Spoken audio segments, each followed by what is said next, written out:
Sahabat dan saudaraku, mari menggunakan waktu mempelajari firman Tuhan hari ini.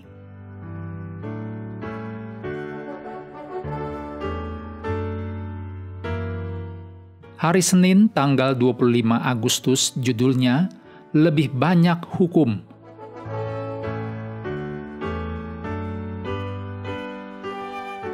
Kita mulai dengan doa singkat yang didasarkan dari 1 Tawarikh 22 ayat 13.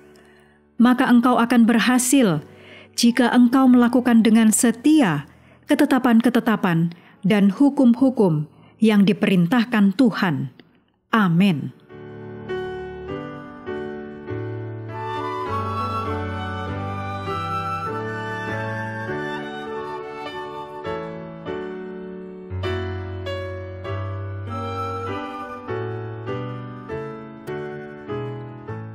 Dalam kasih karunia-Nya, Allah mengajarkan kepada para hakim bagaimana menangani orang-orang dalam berbagai situasi terkait hak milik.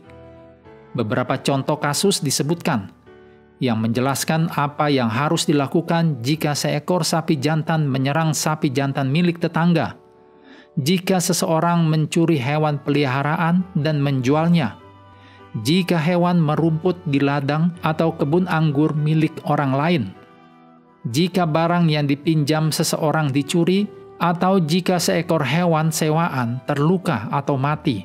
Ditulis dalam Keluaran 21 ayat 33 sampai pasal 22 ayat 15. Dalam Keluaran 22 ayat 16 sampai pasal 23 ayat 9, berbagai masalah dibahas dalam hukum-hukum ini. Hukum-hukum Allah mencakup masalah-masalah yang berbeda. Ada peraturan khusus untuk tidak merendahkan atau mempermalukan orang lain. Allah tidak menginginkan adanya eksploitasi dalam bentuk apapun. Dalam belas kasihan-Nya, Allah mengoreksi tabiat hati manusia yang berdosa dan menahan keinginan alamiah manusia. Masyarakat harus dijaga agar tetap aman, kejahatan dilenyapkan, dan hubungan antar pribadi yang baik dipupuk. Keadilan dan kasih harus menguasai semua tindakan. Dalam Keluaran 23 ayat 10-19, masalah penting tentang Sabat dan Hari Raya dibahas di sini. Sabat dan Hari Raya adalah tentang penyembahan dan merupakan pengingat tentang peristiwa-peristiwa penting dalam sejarah keselamatan. Peribadatan diatur dengan hati-hati karena ini adalah dasar teologis untuk semua kegiatan lainnya. Sabat ditetapkan pada saat penciptaan, ditulis dalam Kejadian 2 ayat 2 dan 3, Keluaran 20 ayat 8-11. Sabat berhubungan dengan pembebasan dan penebusan Israel, ditulis dalam Ulangan 5 ayat 12-15. Dan dengan cara yang sangat kuat, Sabat menunjukkan penyembahan kepada Tuhan sebagai pencipta, penebus, dan Tuhan, ditulis dalam Markus 2 ayat 27 dan 28.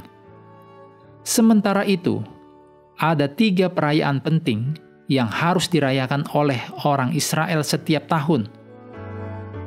Yang pertama, Paskah atau Hari Raya Roti Tidak Beragi di musim semi, biasanya sekitar pertengahan Maret hingga pertengahan April. Yang kedua, Pentakosta atau Hari Raya Panen, atau Hari Raya beberapa pekan, 7 pekan setelah Hari Raya sebelumnya. Dengan demikian, dimulai 50 hari kemudian. Dan yang ketiga, Hari Raya Pondok Daun atau Pondok Daun, atau Hari Raya Pertemuan pada musim gugur, biasanya sekitar pertengahan September hingga pertengahan Oktober. Ditulis dalam Keluaran 34 ayat 18-26, Imamat 23 ayat 4-44, Bilangan 28 ayat 16 sampai pasal 29 ayat 40, dan Ulangan 16 ayat 1-16.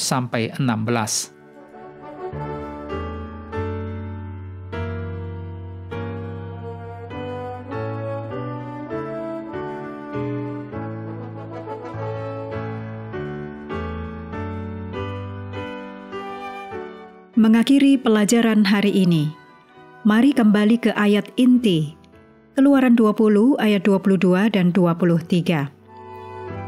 Lalu berfirmanlah Tuhan kepada Musa, "Beginilah kau katakan kepada orang Israel, kamu sendiri telah menyaksikan bahwa aku berbicara dengan kamu dari langit. Janganlah kamu membuat di sampingku Allah perak, juga Allah emas, janganlah kamu buat bagimu."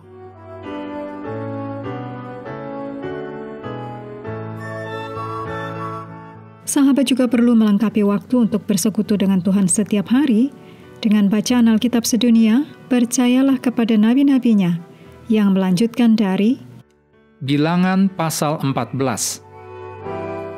Tuhan memberkati kita semua.